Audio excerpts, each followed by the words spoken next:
এই সূরাটা পড়লে মনে হবে আপনি এখানে বসেই ওয়ানজালনাল হাদিদা ফীহি বাসুন শাদীদ।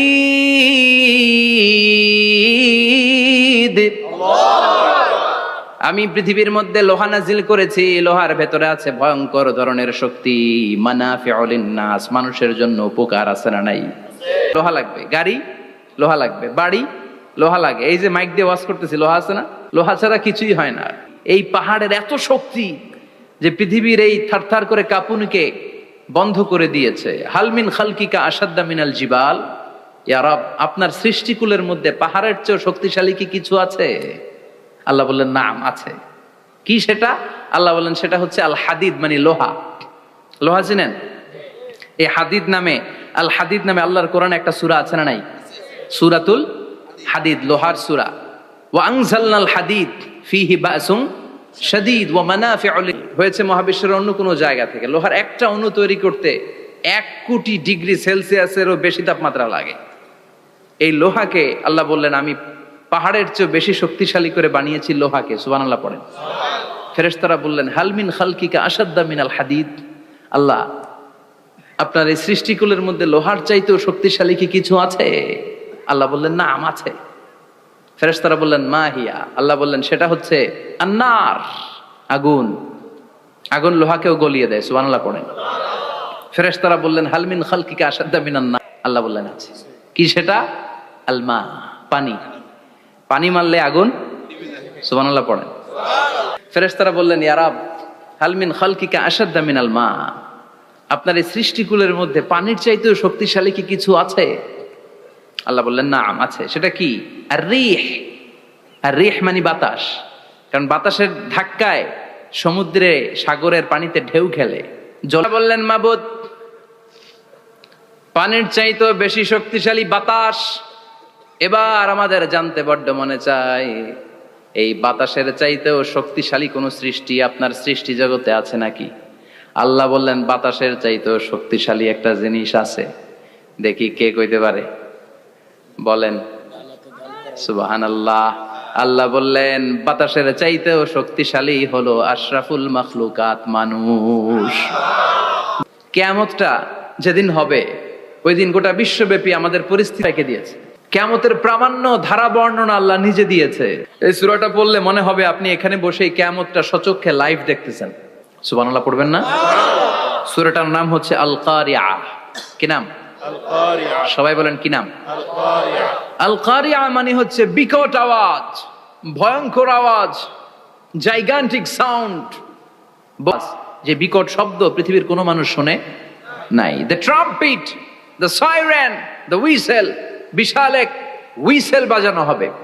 ওই হুইসেল বা সাইরেন বাজানোর ফলে বিকট একটা শব্দে গোটা বিশ্ব ভেঙে খান খান হয়ে যাবে। এটার নামই হচ্ছে আল কারিয়া। চিল্লায় এখন সুবহানাল্লাহ। ওই হুইসেল দেওয়ার জন্য, ওই সাইরেন বাজানোর জন্য, ওই সুরের ভেতরে, সিঙ্গার ভেতরে বিশাল একটা ফেরেশতা বানিয়েছেন। তার নাম হলো ইসরাফিল আলাইহিস সালাম। কি নাম? ইসরাফিল আলাইহিস সালাম। সাইরেনের ভেতরে 3টা ফুৎকার দেওয়ার জন্য তৈরি করেছেন। তার ডিউটি হচ্ছে তার গোটা জীবন জুড়ে সে হুইসেলের ভেতরে 3টা ফু দিবে। এটার বাংলায় বলে সিঙ্গা। বাংলায় কি বলে? সিঙ্গায় ফু দিবে কয়টা? চিল্লায় বলেন। এই ফেরেশতার পা দুটো হচ্ছে জমিনে, এই ফেরেশতার মাথা হচ্ছে আকাশেরও অনেক উপরে। সৃষ্টির পর থেকে এই ফেরেশতা ওই সিঙ্গাটা, ওই বাঁশিটা তার 2 ঠোঁটের মাঝখানে লাগিয়ে আল্লাহর আরশের দিকে তাকিয়ে আছে, and just waiting for the green signal. আল্লাহর পক্ষ থেকে সিগন্যাল আসার অপেক্ষায় আছে যে আল্লাহ কখন বলবে যে ফু দে। সুবহানাল্লাহ। 3টা ফু দেওয়ার জন্য রব্বুল আলামিন একটা ফেরেশতা বানালেন, ইসরাফিল ফেরেশতা। তাকে, সাইরেনটাকে, ট্রাম্পিটটাকে 2 ঠোঁটের মাঝখানে লাগিয়ে আল্লাহর আরশের দিকে তাকিয়ে আছে, কবে আমার প্রভু বলবে সাইরেনের মধ্যে বাঁশি বাজা। He is waiting. ঠিক এই মুহূর্তে যখন আমি কথা বলছি আর আপনারা শুনছেন, ঠিক এই মুহূর্তেও ওই সাইরেনটা ওনার 2 ঠোঁটের মধ্যে লাগানো, আর উনি আরশের দিকে তাকিয়ে অপেক্ষা করছে কখন আমার রব আদেশ করে, আর তখন আমি সিংহায় ফুৎকার দিয়ে গোটা বিশ্বটারে মেসাকার বানিয়ে দিব। সুবহানাল্লাহ। এই ঘটনাটাই আল্লাহ প্রামাণ্য দলিল দিয়ে বর্ণনা করেছেন। আওয়াজ, বজ্রনিনাদ, মহাপ্রলয়ের সেদিন এমন আওয়াজ হবে যে আওয়াজ পৃথিবীতে কেউ কোনোদিন আমরা শুনি নাই। পৃথিবীতে কে সবচেয়ে বড় আওয়াজের কি শুনেছেন বলেন? সিডরের ভয়ঙ্কর আওয়াজ। হ্যাঁ, কিসের আওয়াজ? বজ্রপাত। বজ্রপাত, থান্ডার, ঠেডার আওয়াজটা আসলেই ভয়ঙ্কর। আমি বছরের বেশিরভাগ সময় জুড়ে থাকি মালয়েশিয়াতে। মালয়েশিয়ার পাশের দেশ সিঙ্গাপুর। পৃথিবীতে যেই কয়েকটা দেশে সবচেয়ে বেশি এই দেশগুলোতে সবচেয়ে বেশি বজ্রপাত পড়ে। ভয়ঙ্করতম বজ্রপাতের আওয়াজ। আসলে এই বজ্রপাতের আওয়াজ খুব বিকট আওয়াজ। আপনি ঠিকই বলেছেন। ইসরাফিল যখন ওই সিংহার ভেতরে ফুৎকার দিবে, ওই ফুৎকারের যে আওয়াজটা হবে, এই আওয়াজটা কি এই আওয়াজগুলোর মতো? কথা বলেন। এর চেয়ে অনেক ভয়ঙ্করতম আওয়াজ, যে আওয়াজ শুনলে আপনার হৃদয় শিউরে উঠবে, কেঁপে উঠবে। এই আওয়াজটার নাম হচ্ছে আরবিতে আল কারিআ। কি নাম? চিল্লায় বলেন, কি নাম?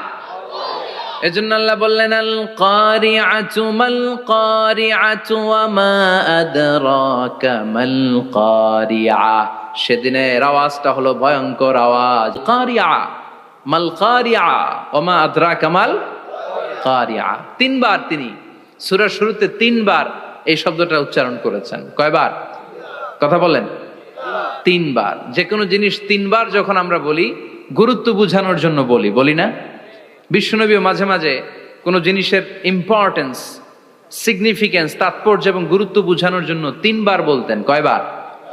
একবার বিশ্বনবী তাকওয়া নিয়ে ওয়াজ করতেছিলেন আর বলছিলেন আত-তাকওয়া হা হুনা, আত-তাকওয়া হা হুনা, আত-তাকওয়া হা হুনা, ওয়া ইউশিরু ইলা সাদরিহি সালাসা মাররাত।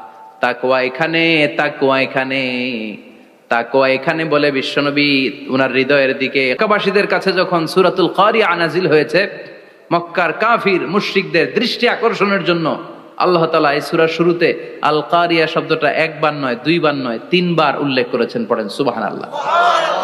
আল্লাহ বললেন আল কারিআতু মাল কারিআতু ওয়া মা আদরাকা মাল কারিআ ইয়াউমা ইয়াকুনুন নাসু কাল ফারাশিল মাবথুস ওয়া তাকুনুল জিবালু কাল ইহনিল মানফুশ। সুবহানাল্লাহ পড়েন। তিনটা আওয়াজ করার জন্য, তিনটা হুইসেল বাজানোর জন্য ইসরাফিলকে আমি বানালাম।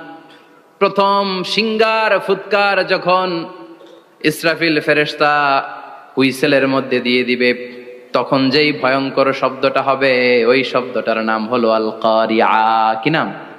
আল কারিআ। ওটা দেওয়ার সাথে সাথে পুরো পৃথিবীটা লন্ডভন্ড হয়ে যাবে। এখন আমরা যেরকম আরামসে বসে আছি, ওই সময় পৃথিবীর অবস্থা এরকম থাকবে। আল্লাহ বললেন ইয়াউমা ইয়াকুনুন নাসু কাল ফারাশিল মাবথুস ওয়া তাকুনুল জিবালু কাল ইহনিল মানফুশ। সেদিন মানুষ খান খান হয়ে যাবে, তুলার মতো পাহাড় ধ্বনিত হতে থাকবে, তুলার মতো। সুবহানাল্লাহ পড়ে। মানুষগুলো ছিটকে পড়বে। এই পৃথিবীর মাধ্যাকর্ষণ শক্তি থাকার কারণে আমরা ছিটকে পড়ি না। এই যে বসে আছি, সবকিছু পৃথিবীর মধ্যে লেগে আছে, এটার কারণ দ্য গ্রাভিটেশনাল ল। কিন্তু কিয়ামতের দিন আল্লাহ পৃথিবীটারে ধরে যখন একটা ঝাঁকুনি দিবেন, একটা কাঁপুনি দিবেন, একটা ভাইব্রেশন দিবেন, একটা আর্থকোয়াক, একটা ভূমিকম্প দিবেন, মুহূর্তের মধ্যেই পুরো পৃথিবীর সবকিছু ছিটকে পড়ে যাবে। চিল্লায় পড়েন আল্লাহু আকবার। মানুষগুলো পৃথিবীতে বসে থাকতে পারবে না, দাঁড়িয়ে থাকতে পারবে না, ডানে বায়ে সামনে পিছনে কে কোথায় ছিটকে পড়বে কোনো ইয়ত্তা থাকবে না। কাল ফারাশিল মাবথুস। মানুষগুলো বিক্ষিপ্ত পতঙ্গের মতো নিক্ষিপ্ত হবে। শীতকালে ছেলেপেলেরা গ্রামাঞ্চলে অনেক সময় বাঁশ গেড়ে দেয় আর বাঁশের মধ্যে লাইট লাগায়, দিলে ওর মধ্যে লাইট লাগালে কোত্থেকে যেন অনেক পোকা চলে আসে। ডান দিকে একটা, বাঁ দিকে একটা, সামনে পেছনে ছিটকে ছিটকে পড়ে। কিয়ামতের সেই কঠিন দিন মানুষগুলো বিক্ষিপ্ত এরকম পতঙ্গের মতো ডানে বায়ে ছিটকে ছিটকে পড়বে। পাহাড়গুলো চূর্ণ বিচূর্ণ হয়ে যাবে, ভেঙে খান খান হয়ে যাবে।